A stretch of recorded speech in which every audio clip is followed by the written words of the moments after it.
Les invito a que abran sus Biblias en Marcos 14, del versículo 1 y 11, y recibamos, hermanos, el mensaje de la palabra de nuestro Dios a cargo de nuestro pastor, presbítero David López Santiago, quien tiene el mensaje de esta noche.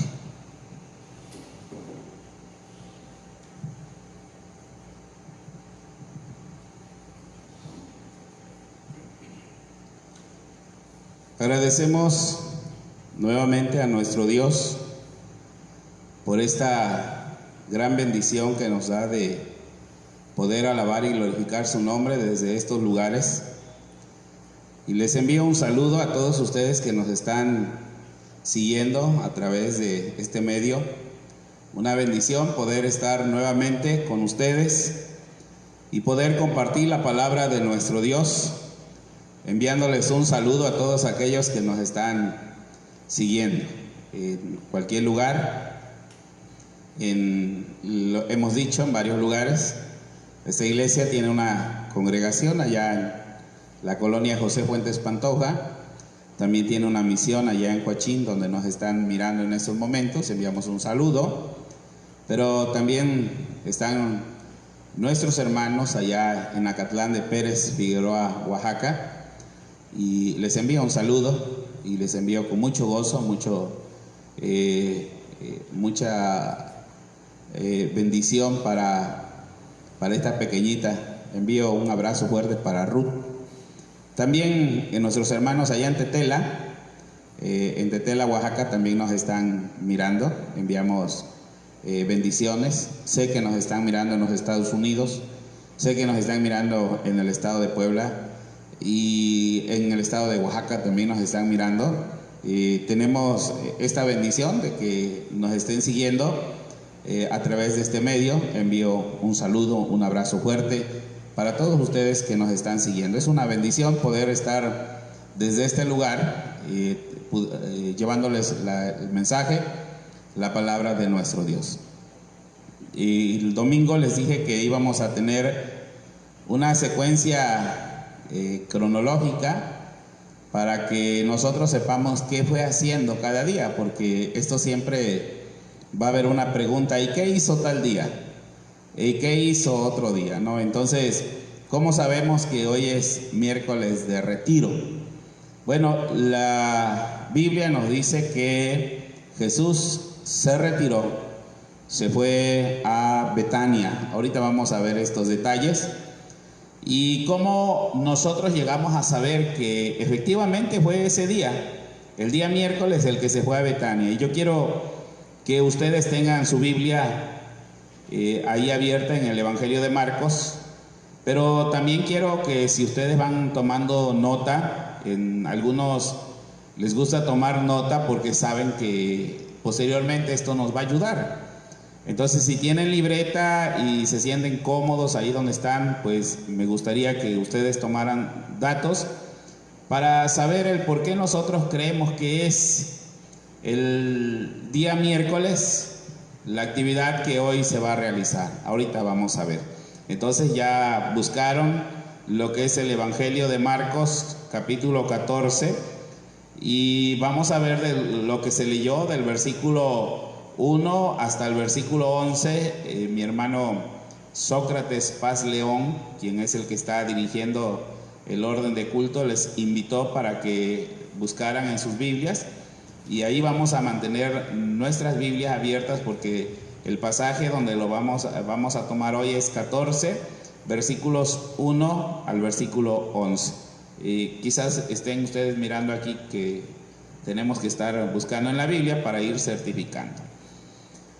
Les voy a invitar nuevamente a que cerremos nuestros ojos, si usted así gusta, y si usted lo puede hacer, y vamos a pedir la dirección de nuestro Dios. Les he dicho que la palabra de Dios es un alimento, pero un alimento espiritual. Y no se puede leer como cualquier otro libro, sino que necesitamos unos lentes espirituales. Y estos lentes espirituales son a través de el Espíritu Santo, que abre nuestra mente, nuestro entendimiento y nos da esa bendición de poder discernir la palabra de nuestro Dios. Hagamos oración.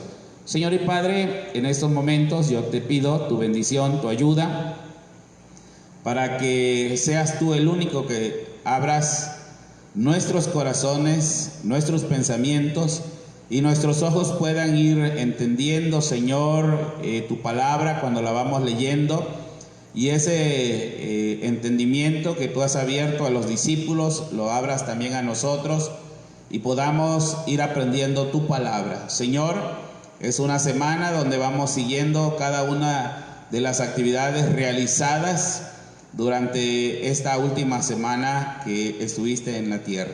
Señor, gracias te damos por tu bendición y pedimos tu ayuda. En el nombre de Cristo Jesús. Amén. Ya les había comentado que conforme al calendario gregoriano, pues se le conoce como la Semana Santa. También en la Biblia 1995, Reina Valera, la Biblia de estudio, se le conoce como la última semana de Jesús. También se le conoce la última semana. Esto cabe explicar porque van a decir después que resucitó estuvo 40 días, pero se le conoce así por el ministerio, el trabajo que desarrolló.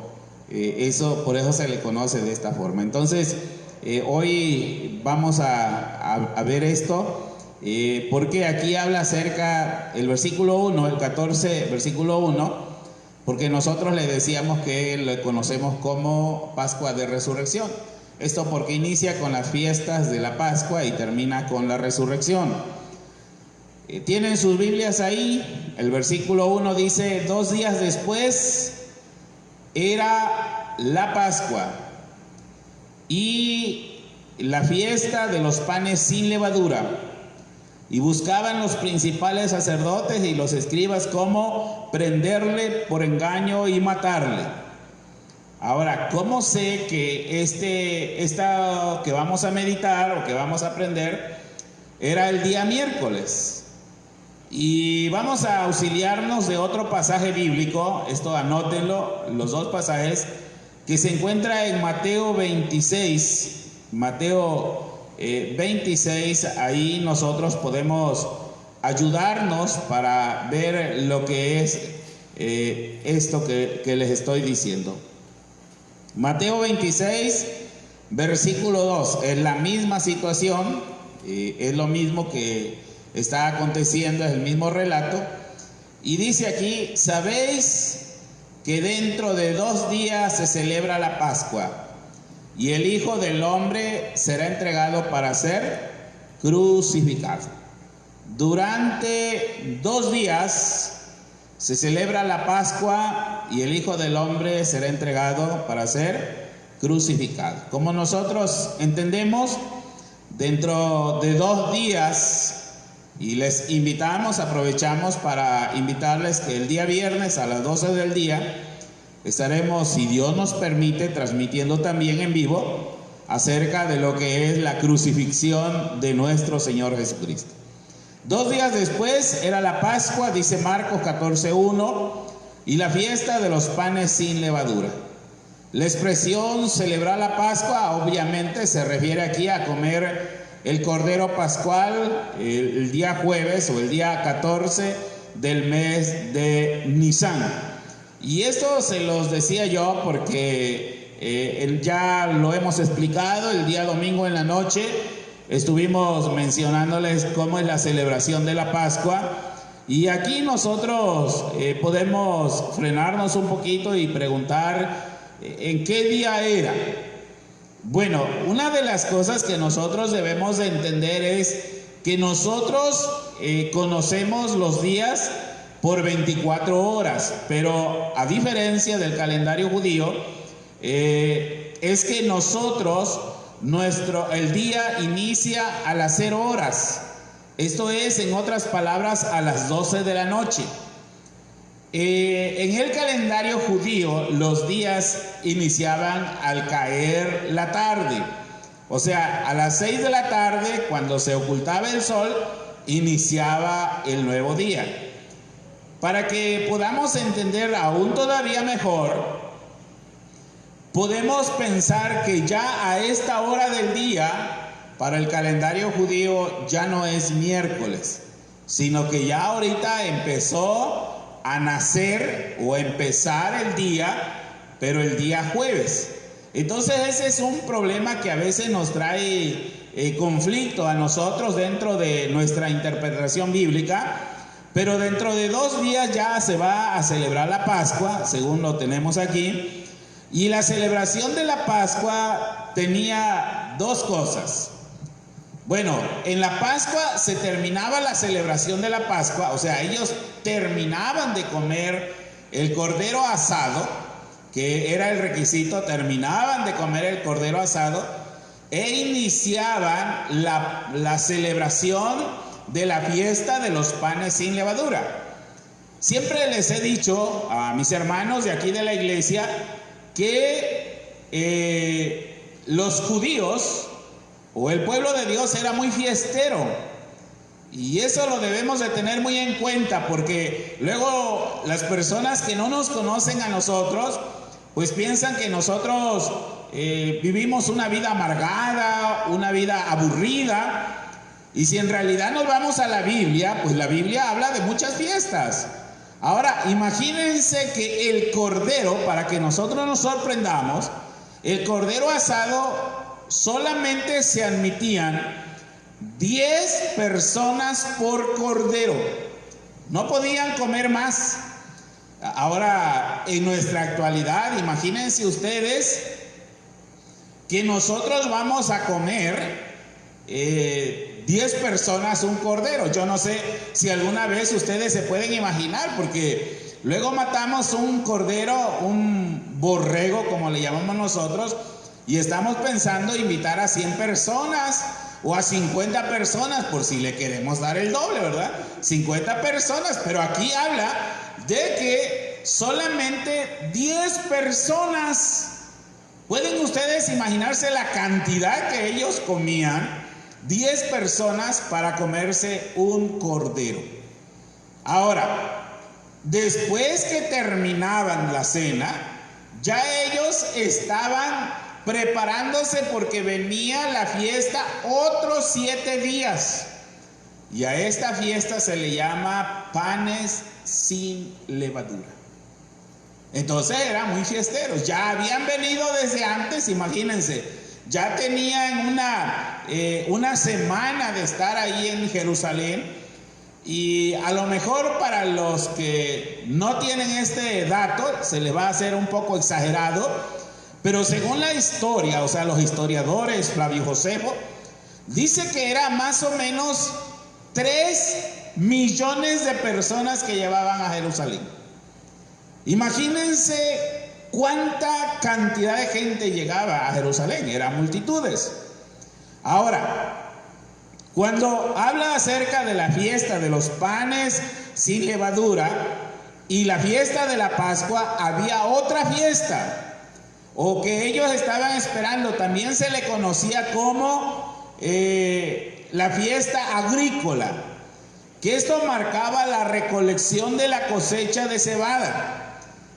Entonces era un detalle, está ahí en Levíticos, para que ustedes vayan anotando, Levíticos capítulo 23, versículo 1, ahí habla, porque era un ritual que ellos hacían, y entonces nadie tenía el derecho de comer cebada, ni vender cebada, nada, absolutamente nada podían comer hasta que esto fuera bendecido.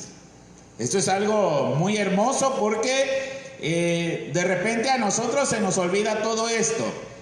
Hoy muchos ya vivimos en ciudad y nos olvidamos de campo, pero en aquellos años que nosotros estuvimos en el campo, en el área rural, siempre aquellos hermanos de hace muchos años nos enseñaron acerca de las ofrendas de las primicias, y algo así hacían ellos. Entonces hacían la fiesta donde iban a presentar a Dios el inicio de la recolección de la cebada, y la cebada la ocupaban ellos para hacer harina y empezar a hacer pan, pero nadie tenía derecho. Aunque ya estuvieran ahí los montones de cebada, ellos no tenían derecho de comer ni de vender. Entonces ahora imagínense, van a entrar en la fiesta, pero también el deseo y la ansiedad de querer comer. Algunos han tenido la bendición de comer tortillas de maíz nuevo, se le conoce. Y eso es delicioso, es sabrosísimo, la tortilla de maíz nuevo, después que la mazorca deja de ser elote y entra en el proceso de ser maíz. Entre ese proceso de ser elote y ser maíz, ese maíz queda algo dulcecito y es muy sabroso. Entonces nos da muchas ganas de comer, pero en este caso estaba completamente prohibido. Es ahí en esa fiesta donde había multitudes y donde había ganas de tener aún más fiesta, cuando dice la Biblia en el versículo 1, en su segunda parte, dice: y buscaban los principales sacerdotes que el día de ayer el hermano Víctor estaba dando explicación, y los escribas para prender por engaño y matarle. Entonces ellos querían prenderlo, dice el versículo 2, y decían: no durante la fiesta, para que no se haga alboroto en el pueblo. ¿Por qué ellos no quisieron ese día? Ellos tenían conocimiento que si ellos lo hacían en la fiesta, entonces tenían muchos seguidores. Jesús tenía, y ese es el temor que ellos tenían. Sin embargo, en Isaías 53:10 dice que será entregado la voluntad de Jehová se ha cumplido. Isaías 53:10 lo marca. Con todo esto Jehová quiso quebrantarlo, sujetándolo a padecimientos. Entonces es un plan de Dios que ya está cumpliéndose en la vida de Jesucristo. El versículo 2 que estamos viendo aquí, que dice: no durante la fiesta, está marcado allá en Isaías 46, 9 y 10, y dice que todo esto estaba escrito. Entonces Jesús iba a ser entregado hacia las manos de estos hombres que iban a crucificar a Jesucristo. El primer punto que nosotros estamos mirando entonces se llama, para los que están tomando nota, envidia de los líderes. ¿Por qué querían prender a Jesús y por qué querían matarlo? Porque en realidad estas personas tenían envidia. ¿Por qué tenían envidia estos? Si eran unas personas religiosas. Imagínense, dice que eran los principales sacerdotes. Eran los principales sacerdotes, no era un sacerdote común y cualquiera. Y luego el otro grupo eran los escribas. Y estos escribas no solamente se le llama porque sí, sino hay una situación, el porque son los escribas, son los que están estudiando la ley, están ellos detallando punto, coma, porque en la Biblia dice tilde, y ellos saben y conocen perfectamente bien, pero hay una envidia que ellos tienen. ¿En dónde está la envidia de ellos? Bueno, ellos acaban de ver la resurrección de Lázaro, que se encuentra en Juan 11, 45 al 53. Jesús resucita a Lázaro. ¿Pueden imaginarse cuántas personas creyeron en esos momentos en Jesús? Porque Él resucitó a Lázaro. Voy a ir un poco más rápido porque eso sí está bastante largo. La entrada triunfal a Jerusalén. Cuando Jesús entró a Jerusalén en Mateo 21, 1 al 11, la Biblia dice que multitudes le seguían. ¿Pueden imaginarse una persona que apenas tiene 3 años ministrando ahí y que ya tenga multitudes de seguidores? Entonces ellos sentían envidia.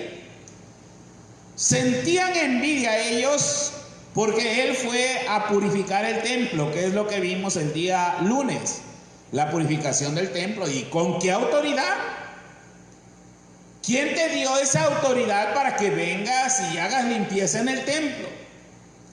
Luego está la otra parte, las parábolas. Les hablaba en parábolas.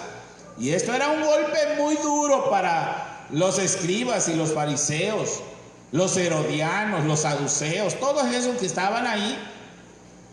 Les daba muy duro a través de las parábolas. Y ellos sabían, no eran personas ignorantes.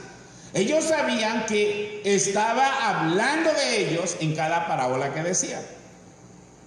También podemos ver en el capítulo 23 del libro de Mateo el discurso por medio de la pronunciación de los ayes. Así se le conoce, los 7 ayes contra los escribas y fariseos. Y en otras palabras, estos ayes es un lamento. Y podemos parafrasear y decirle: pobrecitos de ustedes, los que le espera, lo que le va a acontecer. Y eso es lo que expresa Jesús en el capítulo 23, cuando dice: ay de ustedes, fariseos, hipócritas. Ese es el aye, así se le conoce. Y entonces ellos tienen envidia de los líderes. Hay mucha envidia y ellos quieren prenderle para matarle. Pero no solamente hay envidia en los líderes, sino que también en el punto número 2, para que los que van apuntando, está la envidia de los suyos. Eso es más terrible, la envidia entre los suyos. Dice el versículo 3: pero estando él en Betania, en casa de Simón el leproso, y sentado a la mesa vino una mujer con un vaso de alabastro de perfume de nardo puro de mucho precio. Y dice la Biblia, el vaso de alabastro, de mucho precio, y quebrando el vaso de alabastro se lo derramó en su cabeza. Ahora podemos ver este pasaje bíblico un poco más detenido. Betania, dice que estando él en Betania, por eso se llama miércoles de retiro, porque él se fue de Jerusalén a Betania. ¿Dónde está Betania? Es una pequeña aldea o un pueblecito, si le entendemos así, un pueblecito a 3 kilómetros de Jerusalén. Y esto se encuentra entre Jerusalén, que está aquí, y Jericó. Y entonces, entre el camino que lleva a Jericó estaba el lugar, la aldea, el pueblecito que se llama Betania. A esos 3 kilómetros, Jesús se fue, o sea, se retiró de Jerusalén para estar en ese lugar. ¿Por qué se iba Jesús a Betania? La Biblia habla varias veces que Jesús se fue a Betania y ahora ahí está, en Betania. Jesús está en Betania porque, bueno, es muy fácil entender. En Betania vivía Lázaro. ¿Y cómo se considera Lázaro? Como uno de los grandes amigos de Jesús. Recuerden que cuando Jesús llegó a la tumba de Lázaro, dice la Biblia que lloró. Entonces era uno de sus grandes amigos, el gran amigo de Jesús que lo resucitó Jesús. También estaban con él sus hermanas, que una se llamaba Marta y otra se llamaba María. Eran grandes amigos de Jesús. Para descansar Jesús físicamente se trasladaba a Betania. Allí, entonces, en esta casa de los hermanos, pues él se sentía en un ambiente muy familiar y allí permaneció durante todo el recorrido de la pasión o la semana de pasión. Pero sucede algo. En este mismo pueblo, él está en casa, la Biblia dice que en casa de Simón el leproso. Así se le conoce. Podemos buscar en muchas partes quién era ese Simón el leproso. Bueno, algunos historiadores dicen que Simón el leproso era el papá de Judas Iscariote. Eso es lo que los historiadores dicen, no la Biblia. Ese era Simón el leproso y ahí estaba. ¿Qué pasó? Y aquí inicia una historia formidable, que si no le hemos puesto atención, entonces no hemos podido entender esta historia, porque para muchos les cuesta predicar en este día, porque algunos dicen es que no hay mucho de dónde agarrar. Sin embargo, esto está inmenso y yo me voy a tardar y a lo mejor muchos de ustedes se van a desconectar. Ahora ya no puedo decirles se van, ¿verdad? Porque decía un predicador estando ahí predicando en el templo, dice, estoy seguro que si yo demoro 1 hora predicando, muchos de ustedes a los 40 minutos se van y yo me quedaré solo predicando. Hoy puedo decirles de otra manera, ¿verdad? Ahora sería, yo seguiré predicando y ustedes se quedarían, ustedes se desconectarían. Yo espero que no hasta terminar esto. ¿Por qué? Porque vino una mujer, dice la Biblia. Eso sí dice la Biblia.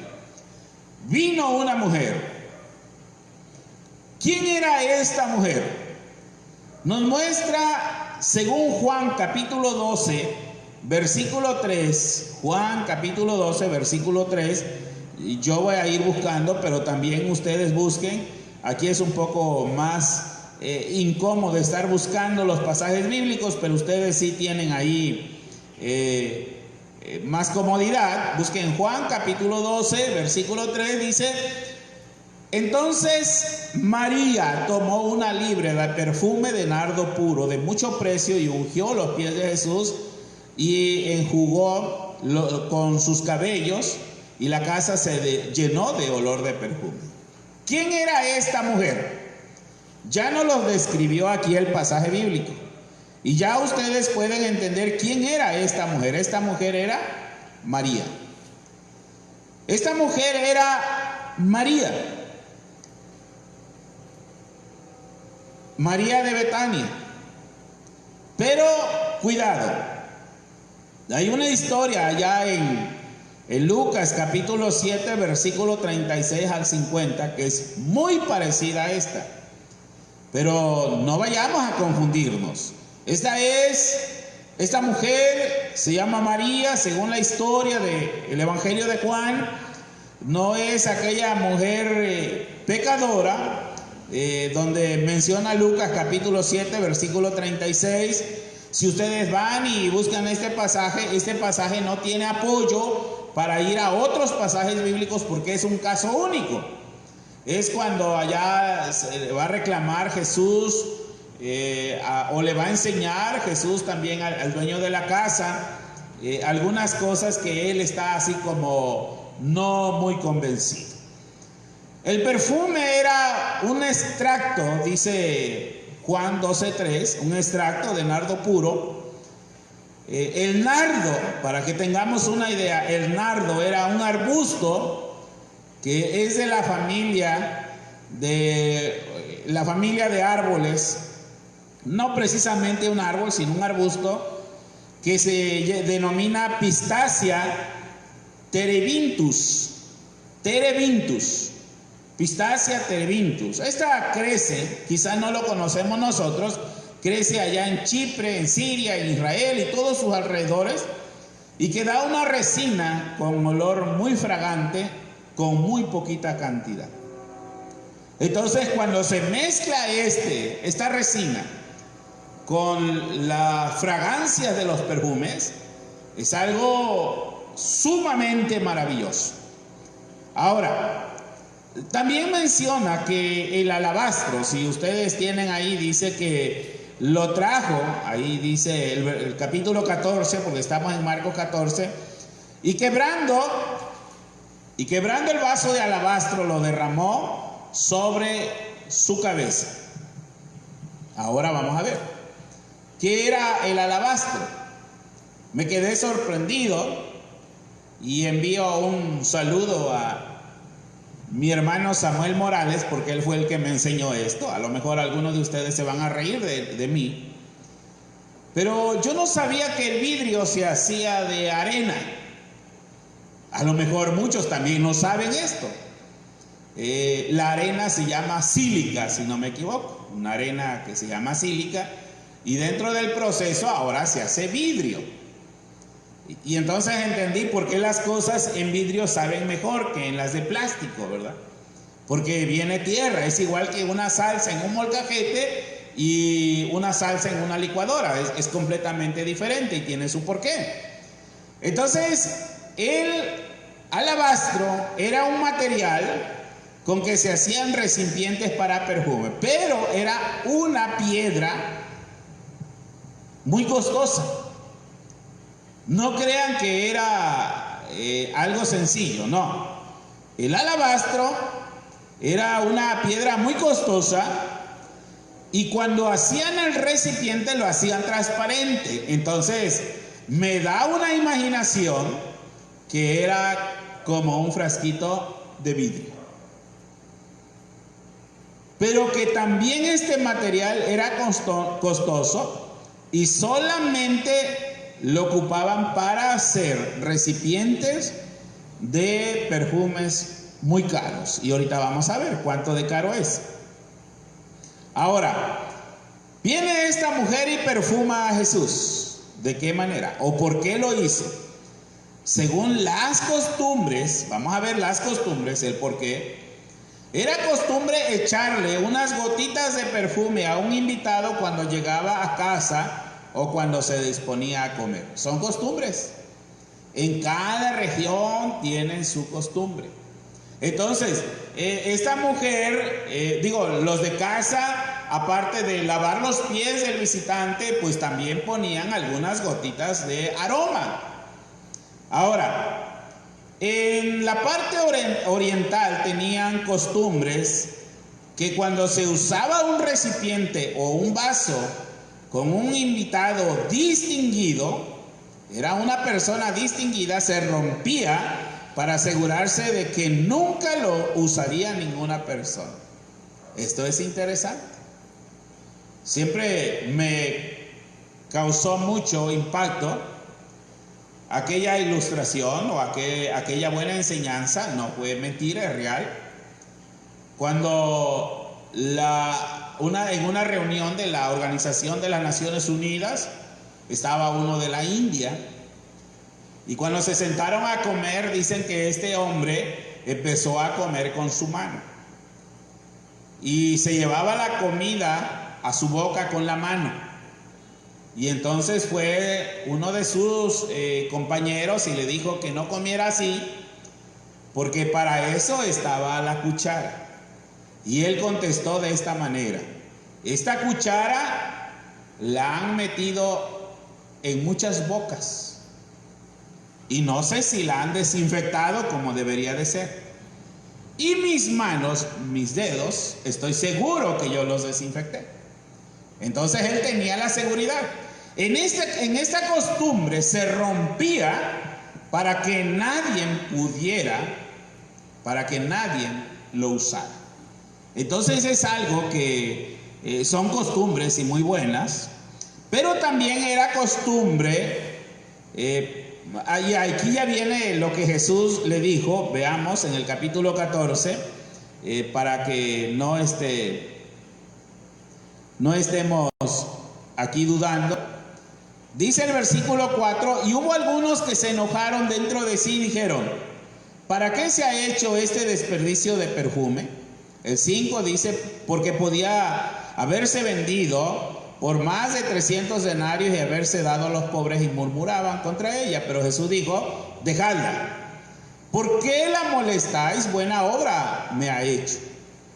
Siempre tendréis a los pobres con vosotros, y cuando queráis los podréis hacer bien, pero a mí no siempre. De hecho, el versículo 7, esta ha hecho lo que podía, porque se ha anticipado para ungir mi cuerpo para la sepultura. Ahí está la respuesta. Entonces nosotros vemos que era una costumbre también oriental primero bañar al cuerpo. Estamos hablando ya de un cuerpo muerto. Bañaban al cuerpo y luego ungían los cuerpos de los muertos. De hecho, hemos escuchado nosotros historias donde hablan acerca de las momias que han encontrado y cómo los tratan. Incluso Jesús en el domingo de resurrección dice que unas mujeres iban para ungir el cuerpo, o sea, para ponerle perfume. Ahora, después de ungir el cuerpo, se rompía el frasco que había contenido en el perfume y se depositaban los trozos en el cadáver en la tumba.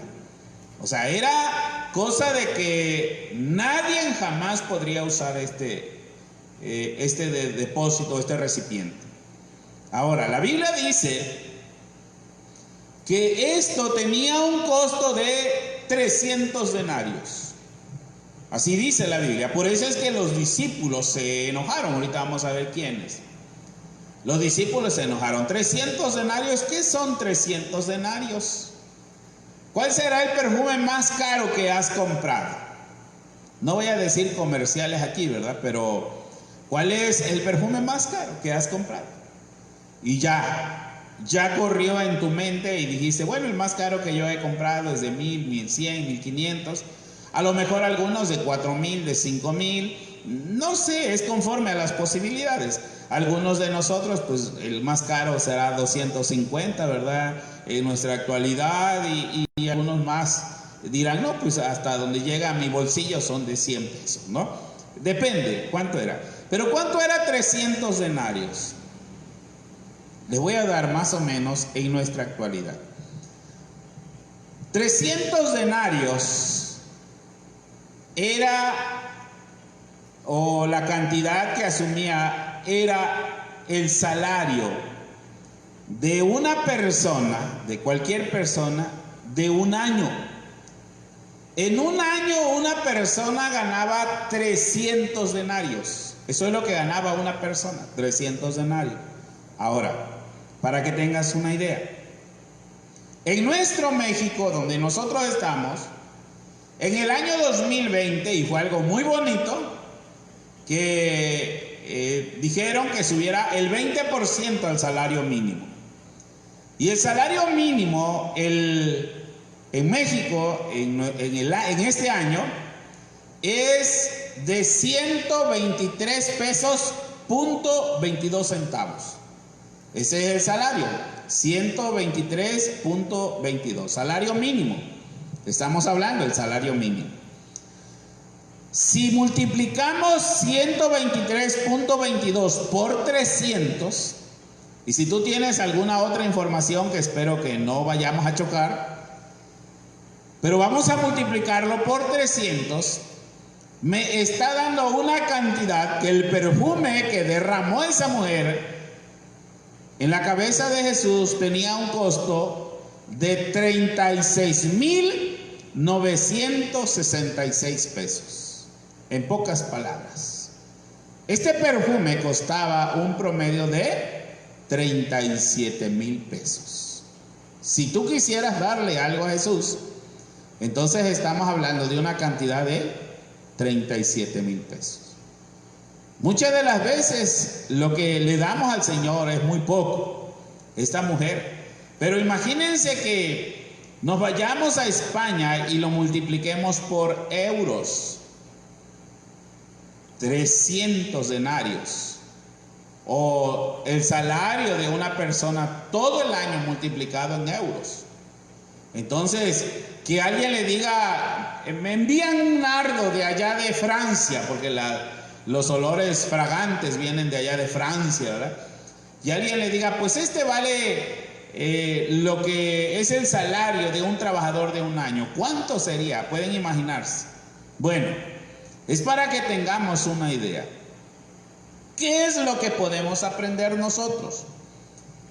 ¿Qué es lo que nos enseña a nosotros este pasaje bíblico? ¿Por qué sucedió esto, hermanos? ¿Por qué Jesús dice, esta mujer está haciendo o está preparando mi cuerpo para la sepultura? En primer lugar, la muestra de amor. Creo que ahí nos vamos a quedar Y creo que nosotros siempre debemos de acordarnos la muestra de amor, que es lo que se nos ha olvidado. Jesús calificó lo que había hecho esta mujer como el amor no se limita a hacer cosas meramente buenas, sino cosas que son encantadoras. Porque te voy a decir por qué esta expresión. En la Biblia dice que ella hizo cosa buena, o buena cosa ha hecho. Y cuando nosotros buscamos esa palabra bueno, en el griego y al traducirlo al español dice que son encantadora o encantador. Entonces, si esa mujer hizo algo bueno, lo que estaba diciendo Jesús es que había hecho ella algo encantador. O sea, algo más que maravilloso, impactante había hecho esta mujer. Por eso es que algunos dicen, como William Barclay dice, el derroche del amor. Así menciona a este hombre. ¿Y por qué dice el derroche del amor? Porque fue más que lo que nosotros podemos imaginar. O sea, fue algo mucho, mucho más allá del amor que sentía esa mujer por Jesús. Si el amor es como es debido, hay siempre en él un cierto derroche. ¿En qué palabra lo entendemos? Pues que excedemos, nos vamos más allá de lo que nosotros imaginamos. El amor puede ver que hay cosas que no se pueden dejar para otra ocasión, porque puede que se presente, que ya no se presente otra oportunidad. Ese es el amor. El amor entonces puede ver que no se puede dejar pasar la ocasión, porque puede que se presente la oportunidad solamente una vez. Y eso es muy cierto. Cuando nosotros presentamos manifestación de amor, entonces debemos tener entendido que no hay mucho tiempo a veces cuando debemos mostrar esto. He escuchado lamentos grandes, gritos de amargura de hijos que han perdido a sus padres. Y cuando ya perdieron a sus padres, es entonces cuando vienen esos grandes gritos de lamento, de remordimiento. Tuvieron a sus padres para darle todo lo que ellos podían y tenían al alcance, y ahora quisieran írselo dar en la tumba. El amor debe de aprovecharse la oportunidad. Esta mujer está haciendo lo que debería de ser. Esta unción expresa el amor que esta mujer siente por Jesús. Este amor revela que esta mujer recibió el perdón de sus muchos pecados. Es un amor inmenso. Y si nosotros lo fuéramos aplicando lo que yo les voy diciendo, imagínense en cada punto. Yo les puedo decir cuánto amas a Jesús, cuánto das por Jesús. Y esta mujer, uno de los puntos principales, ¿por qué llegó y rompió y ungió? Porque ella sentía el amor hacia su maestro, el amor a quien le había perdonado pecados. Ahora imagínense nosotros que Jesús nos ha perdonado multitud de nosotros y cuánto hemos hecho nosotros por Él. Esta mujer ya demostró. El amor entonces revela la liberación que Jesús le dio. Algunos creen que esta mujer estaba endemoniada. Y esta mujer en agradecimiento fue a donde está su maestro y dio todo, como aquella viuda cuando ofrendó que dio todo. Esta unción muestra también que cuando hay amor, no importa cuánto hay que pagar a fin de agradar al Señor. No hay límites. ¿Cuánto vas a dar por agradar al Señor? Y no estamos hablando precisamente de cuestiones económicas. Dios nos ha dotado a nosotros con los talentos y con los dones a cada uno de nosotros. Y tenemos mucho por dar al Señor. Y a veces nos cuesta dar. Y esta mujer mostró un amor excesivo, más allá de lo que nosotros podemos entender. No importa entonces cuánto vayas a dar al fin de agradar a Dios. Los discípulos inmediatamente consideraban que era una pérdida el que Jesús fuera ungido con este ungüento tan caro. Imaginemos nosotros en un ratito solamente echar 37,000 pesos en la cabeza de Jesús en nuestro tiempo actual. ¿Cuál fue su reacción de ellos inmediatamente? Esto hubiera sido vendido y darlo a los pobres. ¿Cuál fue la respuesta inmediatamente de Jesús? ¿Los pobres? Este tema Jesús ya lo conocía perfectamente bien, porque esto se habla en Éxodo 23, 10 y 11. Éxodo 23, 10 y 11. En Levíticos 19, 10. Levíticos 19, 10. Deuteronomio capítulo 15, versículos 7 al 11. Jesús ya sabía. Y Jesús venía a esa gente y la había ayudado bastante. Pero tuvo que tomar esta frase Jesús de decirles: los pobres siempre van a estar entre ustedes, y cuando ustedes quieran podéis ayudarlos o hacerles el bien a ellos, pero a mí no siempre me tendréis. Entonces, ¿por qué la envidia de estos personajes, hermanos? Podemos hacer una pregunta: ¿quiénes fueron los que se enojaron? ¿Sabes quiénes fueron los que se enojaron? Bueno, apúntalo por ahí. Mateo 26, 8. Mateo 26, 8 dice que los discípulos se enojaron. Marcos capítulo 14, versículo 4 dice que algunos, dice Marcos.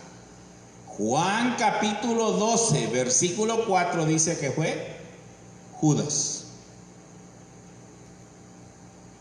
No dudamos que dentro de ellos había este problema. Quiero que se nos quede en nuestro corazón que esta mujer fue un amor que derramó sobre Jesús inmensamente. Y viene la contraparte, hermanos. ¿Cuál es la contraparte de todo esto? Judas, el gran traidor. Detrás de la acción de Judas podemos distinguir ciertas cosas. Es que esto es algo increíble y que me impacta a mí, y yo quiero que tú te imagines las dos escenas de un extremo hasta el otro extremo.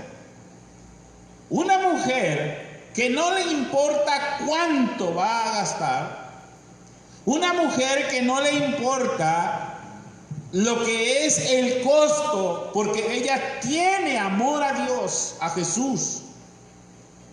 Y la otra contraparte que está ahí en la misma escena, en el mismo momento, es la otra parte increíblemente. Y esto Jesús lo enseñó porque esto se vive dentro de su pueblo actual. Dentro de las iglesias puede haber estas dos clases de personas.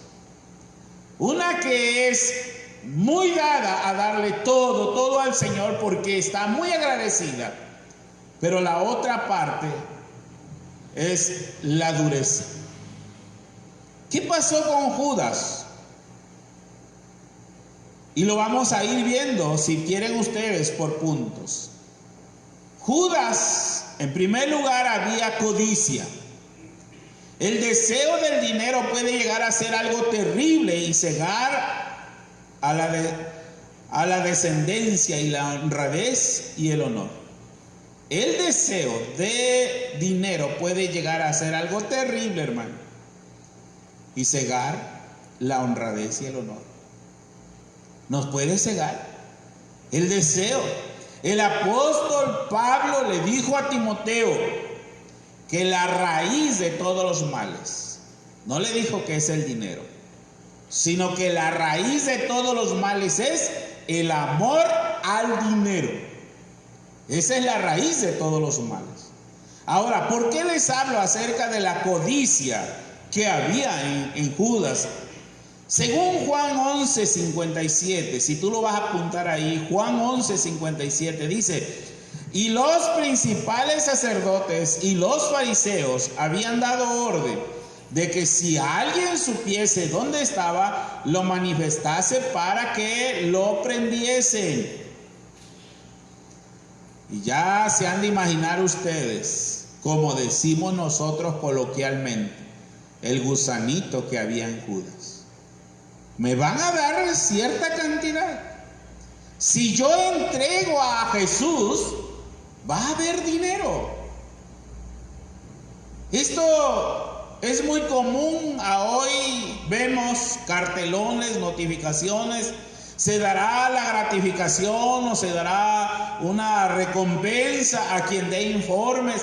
Y de repente llegan los fariseos y también los saduceos, los escribas, los herodianos. Y vamos a buscar la forma de que alguien nos diga dónde está. Y Judas en su corazón diciendo: yo sé dónde está. Yo sé dónde está. Capítulo 26 de Mateo. Ahora vamos a Mateo 26:15. Mateo 26:15 dice: y les dijo, o sea, ya fue Judas, porque ya sabe él que están ofreciendo una cierta cantidad. Y Mateo 26:15 dice: y les dijo, ¿qué me queréis dar? Y yo los entregaré. Y ellos le asignaron 30 piezas de plata. 30 piezas de plata. Pueden imaginarse, hermanos. Ahora, ¿sabes cuánto es esto? 30 piezas de plata. Te lo voy a adelantar. Tenía yo para lo último. Está en Éxodo 21:32. 30 piezas de plata. Era el valor de un siervo o de una sierva. Pero no era cualquier siervo, cualquier sierva. Solamente si un buey lo corneaba, o sea, yo tengo un buey y ese buey cornea al siervo de alguien, entonces yo voy a pagar por ese siervo 30 piezas de plata. Es así como se va a pagar, imagínense. O sea, ni siquiera de un siervo bueno. Es el siervo que tiene alguna condición ya con un defecto. Es un valor que si lo vamos buscando nosotros nos vamos a impactar de todo esto. Ahora, en Juan 12:6, estamos viendo que había codicia en el corazón de Judas. Juan 12:6 dice: pero dijo esto no porque se cuidara de los pobres, sino porque era, ya lo leyeron ustedes ahí, ¿qué cosa era Judas? Ladrón. Y tenía la bolsa, o sea, era el tesorero del equipo de Jesús. Y lo más terrible de todo esto, dice la Biblia, no lo dice ningún historiador, dice la Biblia, sustraía de lo que se echaba en ella. ¿Pueden imaginarse ustedes la situación en la que se encontraba Judas? De la bolsa o de la tesorería o de los ingresos que había ahí, dice que Judas extraía el dinero de ahí. Por eso había tanta codicia en Judas. Estos 3 pasajes nos ayudan para que entendamos el corazón de Judas, cómo estaba. Dijimos, número 1, había codicia. Número 2, había celos. ¿Por qué había celos en Judas? Bueno, es fácil ver que no estaban muy bien entre los 12, como es muy común entre un grupo. Es raro que un grupo todos se lleven bien. Los demás fueron capaces de vencerlo, o sea, la lucha que ellos había entre ellos, pero bien puede ser que Judas tuviera en su corazón no tenía ese dominio para poder controlar los celos. Y podemos decir, pero ¿cuáles celos? En la Biblia registra, no nosotros, dice que hay un discípulo amado. ¿Se acuerdan que hay un discípulo amado? Se llama Juan. Luego hay otros que son los que lleva siempre Jesús. Los lleva a un lugar aparte a orar. Los que estuvieron en la transfiguración, Pedro, Jacobo y Juan. Y hay celos en la vida de Judas. También el número 3 puede ser que en Judas había ambición. Puede ser entonces que la desilusión, el amor que había sentido por Jesús ahora se convirtió en todo lo contrario. Ya no es ese amor que Judas tenía por Jesús. Hay ambición. No son todos queridos los 12 discípulos. La gente no quiere a los 12 discípulos como quiere a Jesús. Entonces esto ya es una rivalidad bastante grande. Y por último, Lucas 22:3, Lucas 22:3 dice muy claramente, Lucas 22:3, ¿cuál era el problema de Judas? Y entró Satanás en Judas, por sobrenombre Iscariote, el cual era uno del número de los 12. Y Juan 13:27 dice, y después del bocado, Satanás entró en él. Entonces Jesús le dijo, lo que vas a hacer, hazlo pronto. Terrible la situación. Porque si vimos que había codicia, había celos, había ambición, para que certifiquemos qué es lo que le estaba pasando a Judas entonces, la Biblia dice que Satanás entró en su corazón. Y esto me hizo reflexionar mucho. Vinimos viendo del gran amor de la mujer y brincamos hasta el otro extremo. La gran codicia, la ambición. Cosas tremendamente opuestas. Podemos decir un bueno y un malo. Y podemos ver nosotros, hermano, porque esto me hizo reflexión. Porque Judas, lejos de rendirse a Jesús, quería que Jesús se le rindiera a él. Pongan atención en esto. Lejos de rendirse a Jesús, quería que Jesús se rindiera a él. Y cuando vio que Jesús seguía su propio camino, el camino de la cruz, o sea, iba Jesús ya rumbo para salvarnos del pecado, el camino de la cruz, Judas se indignó hasta el punto que le traicionó. Pero esto trae mucha enseñanza. ¿Se acuerdan en la tentación de Jesús? Todo esto te daré si postrado me adorares. Todo esto te daré si postrado me adorares. Y ahora lo impactante de este es que Satanás entró en el corazón de Judas. ¿Por qué entró Satanás en el corazón de Judas? Porque quería impedir lo que Jesús iba a hacer. Sabía Satanás que estaba próximo ya a ser crucificado, pero que él iba a salir victorioso. Y de alguna manera pudo o tenía que impedirlo. ¿Cómo? Él buscó la manera.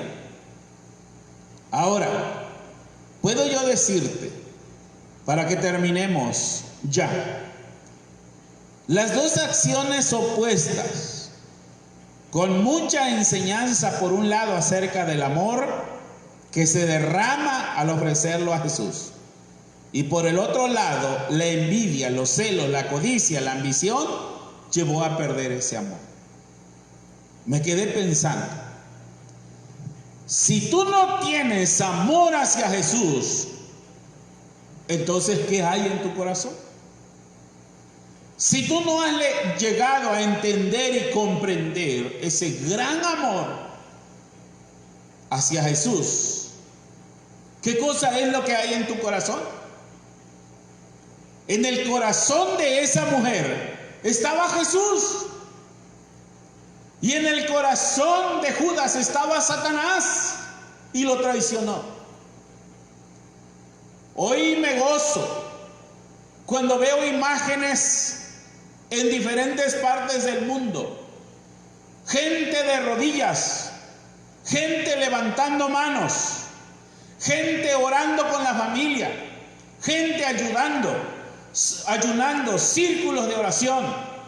Personas haciendo vigilias de oración y todos buscando la ayuda a Dios para derrotar todo este mal, y sabemos que lo vamos a vencer porque Dios está con nosotros, pero necesitamos entregar ese amor completo a Jesús.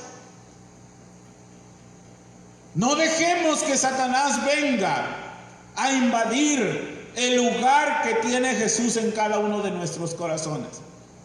Hoy te voy a invitar para que ese amor de esa mujer que Jesús dijo, y se predicará en todo el mundo esto que ha hecho esa mujer. Ese amor quiero que sea el amor que tú sientas por Jesús. Y que nada impida servir a Jesús. Que nada te detenga hoy entregar tu vida a Jesús. Porque Satanás está ahí y puede aprovechar la ocasión para entrar en tu corazón y poder meterte el miedo, la debilidad y quitarte la fortaleza. Pero el Señor está presto para ayudarte. Y como esa mujer entregó su vida al Señor completamente, Jesús le perdonó sus pecados. Así hoy yo te voy a invitar para que entregues todo tu amor al Señor y no permitas que el enemigo vaya a venir a ocupar ese lugar. Que el Señor te bendiga. Oremos. Te alabamos, Padre, bendecimos tu nombre. Queremos que tú vengas a nuestra vida, que tú estés con nosotros, que alejes de nosotros en el nombre de Jesús. En ese nombre maravilloso, todo temor, todo miedo, que quites de nosotros toda psicosis, que venga la fortaleza, que venga la paz. Tú eres nuestro pronto auxilio, tú eres nuestro refugio, tú eres nuestra salvación. A ti correrá el justo. Padre, en el nombre de Jesús, pedimos que tengas misericordia de nosotros y que reprendas todo mal que hay en este mundo, que quites en el nombre de Jesús y haciéndose tu voluntad todo este mal que está dañando a muchos cuerpos físicos, pero es tu voluntad, Padre. Solo te pedimos en el nombre de Jesús y oramos para que la protección tuya esté sobre tu pueblo. Esté, Padre bendito, en estos momentos tu bendición sobre todos los hogares. Y tu presencia, como dice el Salmo 91, el que habita al abrigo del Altísimo, more bajo la sombra del Omnipotente. Esa presencia tuya esté en cada uno de los hogares y sobre todas las cosas, Señor, seas tú nuestro Salvador. Llega a los corazones que necesitan escuchar tu palabra. En el nombre de Cristo Jesús te pido tu bendición y pido, Señor, tu pronto auxilio en cada uno de nosotros. En Cristo Jesús te lo pedimos. Amén.